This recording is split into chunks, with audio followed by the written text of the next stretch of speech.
Wallabies and Fiji, folks. Clearly, I am not in my house. This is a motel room about 3 hours north of Auckland, and it's probably very echoey. But I'm on holiday and I've still been watching rugby. I've taken my in laws up for a wee trip for a few days. I will be back home on Tuesday.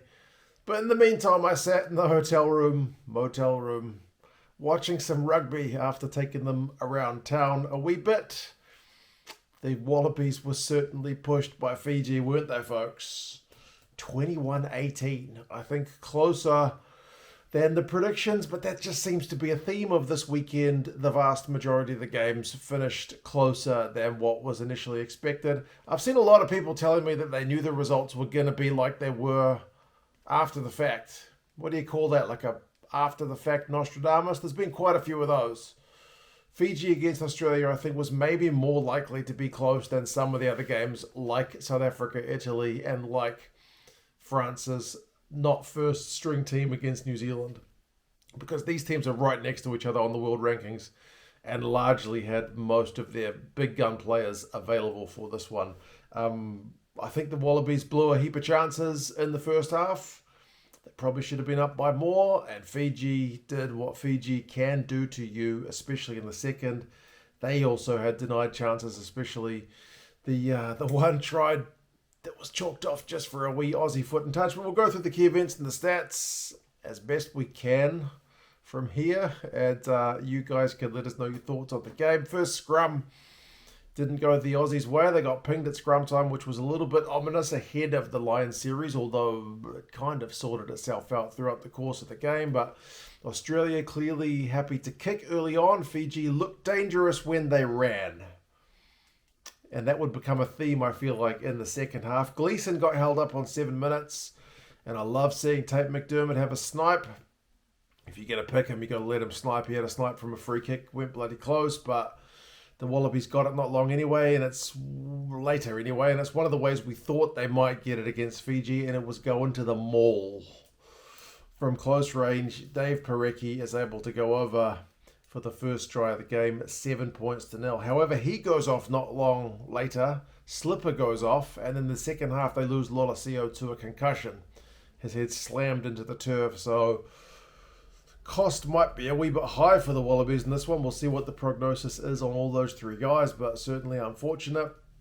Harry Potter went bloody close in the corner as well, but it was chalked off for a forward pass in the build-up. The TMOs being so eagle-eyed after the fact when tries have scored is almost like killjoying the game in a way. I know they want to get things right, and they should chalk off tries which are not scored legally, but it honestly just sucks so much when you see something great and it just gets chalked off.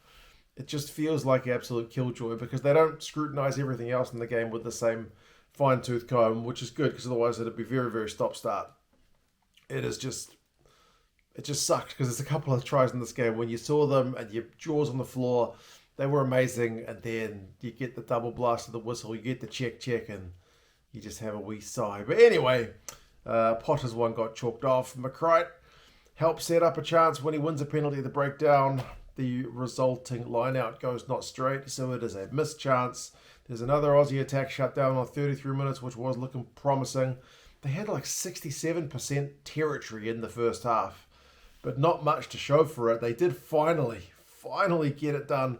Wilson with a big carry in the build-up on 38 minutes. The backs shifted at left. Alexa Lolosio Ikitau Suali'i, and then finished off to make it 14 points to nil.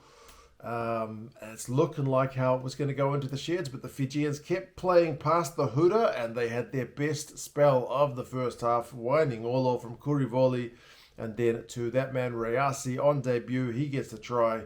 14 points to 5. It is a great finish. The Aussies have had the territory. They've had the possession in the first half. But with that Fijian try, they don't have a heck of a great lead to show for it. Fiji start the second half looking more dangerous. And they were certainly showing some intent, although the Aussies also looked dangerous to start with. Jorgensen was also denied an absolute worldie for a forward pass. Very excruciatingly long TMO look at that one. But they eventually ruled that it's gone forward. Fiji scores a penalty to show the gap. First score of the second half, which I feel like was a pretty important one for them.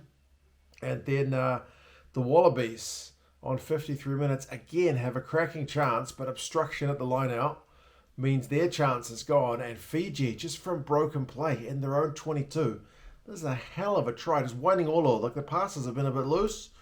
Heads up Rugby, how many guys does he beat to go virtually length of the field and set up the try for Tangitingivalu down the other end of the field? It is a proper worldie from Fiji. 22 of their own end, all the way down the other way, beating defenders on the way, putting the gas, and then Tangitingivalu there for the support line. Fiji go in front 15-14. They look to have scored another one through Mangala from turnover ball, but like I say, that one as well gets TMO'd for Harry Potter having a foot and touch in the build-up. That's a little bit of magic from him to inadvertently prevent his side conceding a try. That might have been game if that one gets awarded. But yeah, both sides getting a few tries. TMO'd, more Aussie turnover ball, more pressure's on. Another penalty kick for Fiji extends the lead to 18-14. But Fiji at the death, a couple of penalties conceded, leaves the door open just slightly ajar for the Wallabies, and Harry Wilson is just able to ground the ball. He only on his back, bloody over his head. But he did well to ground it. 21-18.